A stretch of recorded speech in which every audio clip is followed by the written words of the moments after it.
Have you ever been so desperate for a solution that you were willing to risk everything, even your soul, to find it? Stay tuned as I tell you the story of Ebele and the sacrifice she made to elevate her family's financial situation. Olisa could not sleep. He stayed awake thinking about his life. When he got up the next morning, he decided to visit his friend Emeka. There he asked of the native doctor. "Oh yeah, there is a native doctor I know who specializes in prosperity charms. I've heard that he helps people in situations like yours. I can't say it's guaranteed fixed, but it's worth a try. Sometimes when you are in a desperate situation, you have to consider unconventional solutions." Olisa was willing to try any possibility, no matter how far-fetched it seemed. "Where do we find this native doctor?" he asked, and Emeka provided him with the address and a few details about the man's location. When he got home later that day, he told Ebele about his meeting and discussion with Emeka. Ebele asked him if he believed in such things, and he told her that he was not sure of what to believe anymore.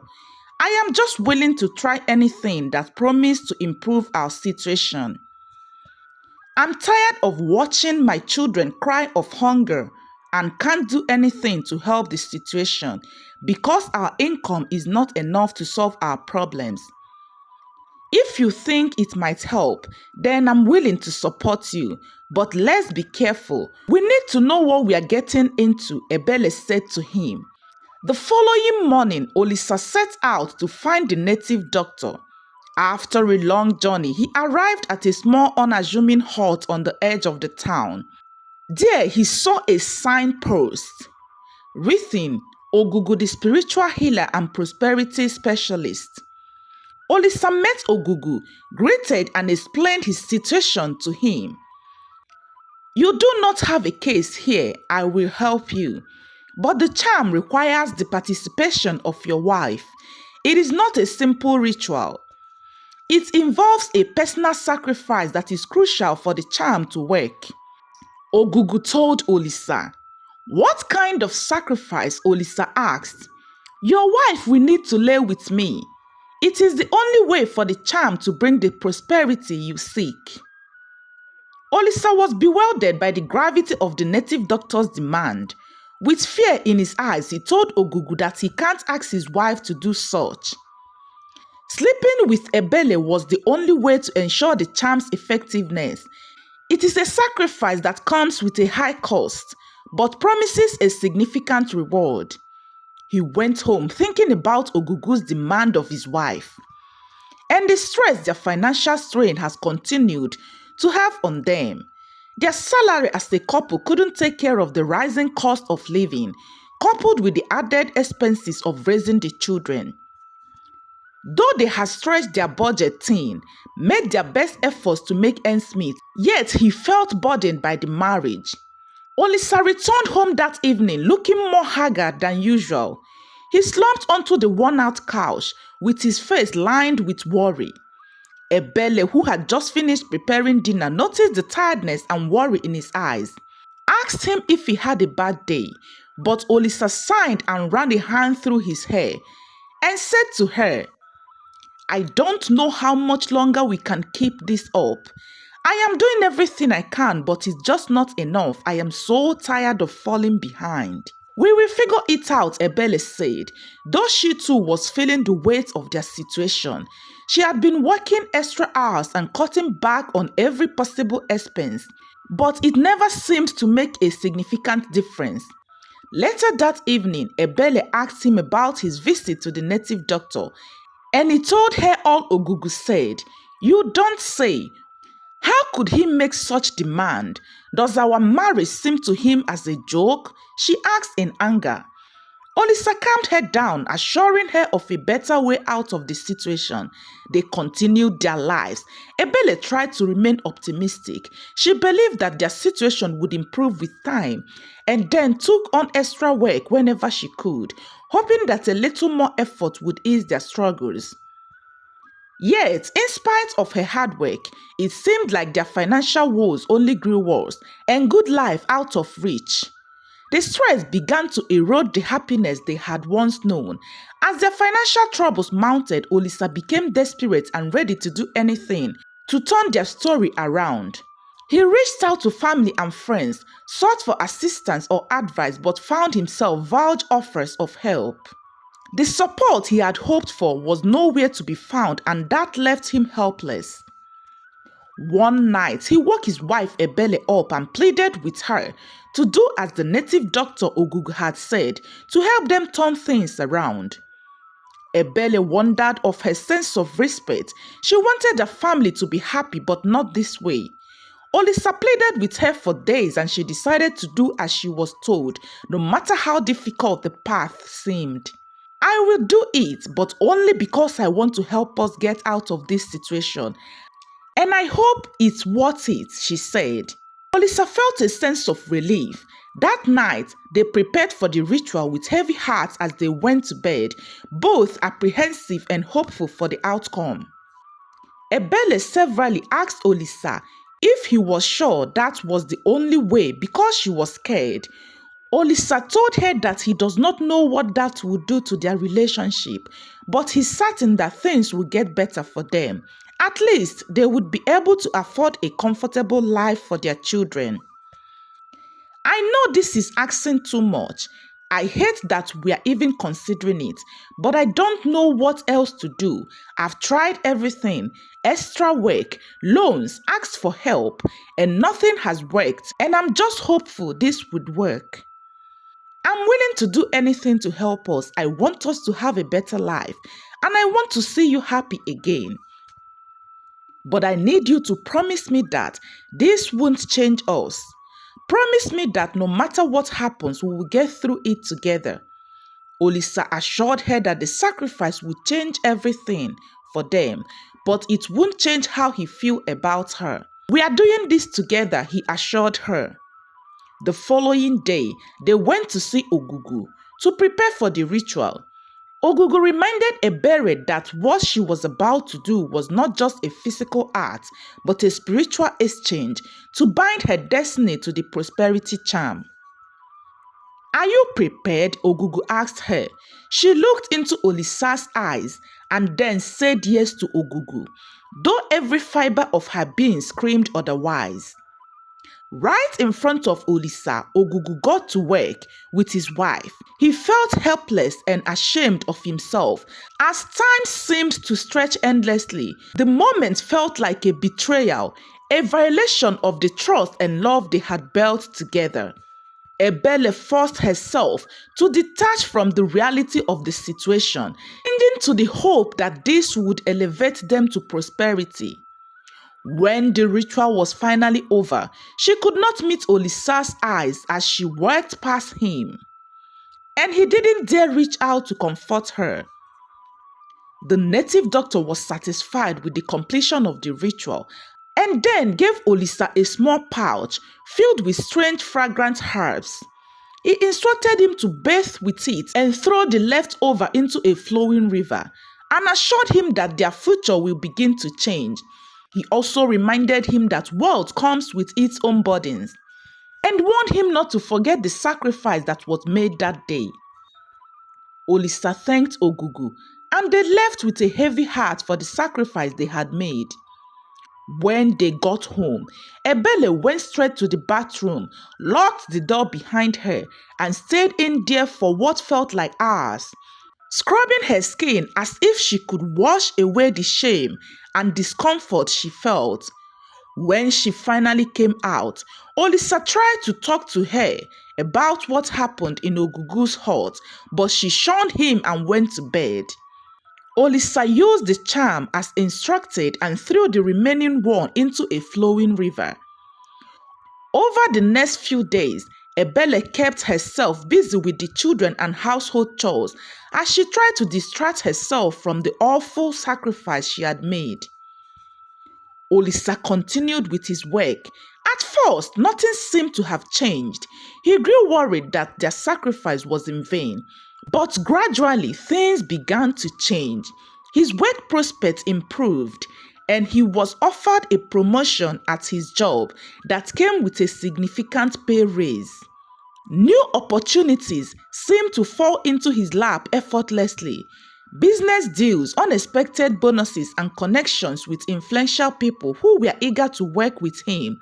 And within 5 months, their financial situation transformed completely. They paid off their debts, moved into a luxurious house, and began living a life of comfort they had always dreamed of.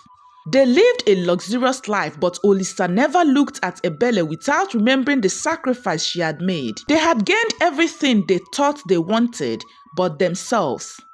One night, while they were sleeping, Ebele tried to have some affectionate moments with Olisa, but he told her that he does not have time for that. I will be having a meeting with some people tomorrow and I need to get enough sleep, he said, moving to the other side of the bed. Ebele had sacrificed her dignity for their prosperity, and now that the wealth has come, Olisa started flirting with women and treating her as a bystander in her own house. Each time she tried to speak to him about the women he flirts with, he would tell her that he's not doing anything different from what she did with Ogugu. Ebele was broken by Olisa's words. She had never expected him to weaponize the incident against her in such a cruel way. It's not what they cost. You've changed, Olisa. You are not the man I married. And you, Ebele, disgust me. Every time I look at you, all I see is what you did with Ogugu. You sacrificed your dignity for this, and now you're acting like you are the victim. I did it because I believed in us, and I thought you did too, but you've thrown it all away. You think I wanted this? You think I wanted to watch my wife with another man? You have always wanted an opportunity to cheat, and Ogugu's demand presented itself. Lose woman. Ebele's heart was shattered into 1,000 pieces by those words. She thought of leaving the house or to continue to live where she was constantly reminded of her own sacrifice and her husband's betrayal. She couldn't bear to raise their children in an environment so toxic and loveless. She had made a terrible mistake in the name of love, and it was time to correct it, even if that means telling anyone that cared to know. One afternoon, while she was coming back from the market, she met a group of people on evangelism. Their preaching was as though they planned and created it for her. It spoke of her current situation, and not being able to hold herself, she reached out to them. She had never confided in anyone about the night with Ogugu. Not even her parents knew the true cost of her former life. She had kept the pain buried in her heart, but she told them of the mistakes she had made, blinded by love. The preachers she reached out to told her about a supreme being whose power is beyond every other and asked to lead her to him. With her consent, she was led to the one who has the power to make a man prosperous without taking away his joy. After the section, she went back to the mansion feeling hopeful with her mind at peace. She inculcated all she had been told by the preacher and often at times prayed and read the word. Soon the peace in her grew bigger. Fear was gone and replaced with relief. She took a bold step towards reclaiming her life and dignity. Each time she felt weak and about to give up, she looked at her children's innocent faces and drew strength from them and the word of the superior being, which she has been reading. They were her reason to keep going, to rebuild from the ruins of a broken promise, whilst hopeful for a beautiful, loving and harmonious life she had once shared with her husband Olisa. Ebele took time, praying and asking for mercy. And with time, she detached herself from the ill-gotten wealth which she had sacrificed her dignity for and started applying for jobs in reputable organizations. Eventually, she secured a job at a reputable firm with a fat salary. She was regaining herself. Thankfully, she took a path that brings nothing short of peace. One night, Olisa found it hard to sleep. He had gained the wealth he had desperately sought, but in doing so, he had lost what truly mattered. He thought about Ogugu, the moment he had set them on this path. He remembered the look on Ebele's face afterwards, the pain she had tried to hide and the sacrifice she had made for their family. He had betrayed the woman who had given up so much for him. I have been selfish, making Ebele pay for the sin I made her commit, he muttered, and then went back to sleep. The next day, before Ebele could leave the house for work, he reached out to her. I am sorry. I am sorry for everything. Ebele's heart was beating fast at the sound of his voice. She had waited so long to hear those words. I made so many mistakes. I was angry, hurt, and I took it all out on you. I say that now, and I know it doesn't change what I've done, but I want you to know that I'm trying to be better, Olisa said to Ebele. Ebele has spent so many nights crying over his betrayal, so many days trying to rebuild her life from the brokenness. She had wanted him to acknowledge the pain he had caused, and so appreciated him for realizing his mistakes. I appreciate that you've realized how much hurt you've caused me, but we are in different places now. I no longer have interest in anything that comes from Ogugu. I have no interest in the evil power. I belong to light, and I think you should do same too. Olisa's eyes was filled with regrets, and he said to her, what is Ogugu's wealth without peace of mind? I have all the wealth, but there is no joy in me. Please lead me to your newfound faith and let us go back to what we used to be. All Ogugu has given me is unrest. I desperately need peace. Ebele noticed his willingness to seek peace of mind and told him her story and about her new job. She gave him the word to study, and as he continued to study, he noticed everything he had acquired from Ogugu were all inexplicably gone. All his money from Ogugu hung in businesses. They started life afresh and rebuilt their marriage with God at the center.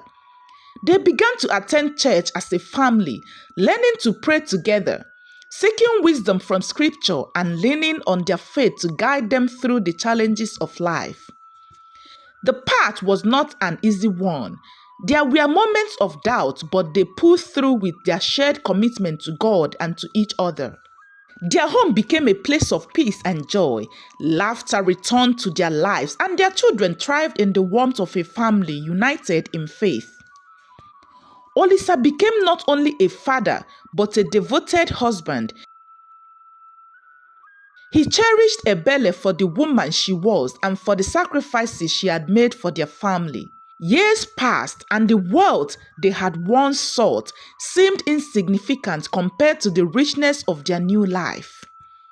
They were no longer defined by material success, but by the love and the peace they had found in God's grace. As they had worked through the darkest of valleys, but with God at their side, they had emerged stronger, healed, and whole. This story teaches us a powerful lesson about the dangers of turning away from God in times of desperation. When faced with hardship, we often seek quick solutions and worldly promises that seem to offer relief, just as Olisa did when he sought the native doctor's help for wealth. But in chasing after these false promises, we can lose sight of our values, our relationships, and ultimately our faith. But when we put God at the center of our lives, He gives us the strength to overcome any trial, and His blessings are far greater than anything the world can offer. Thank you, favorite one, for taking the time to listen to this story. I hope the message touched your hearts and reminded you of the power of faith, forgiveness, and trusting in God's plan. May we carry these lessons with us and always seek His guidance in every situation.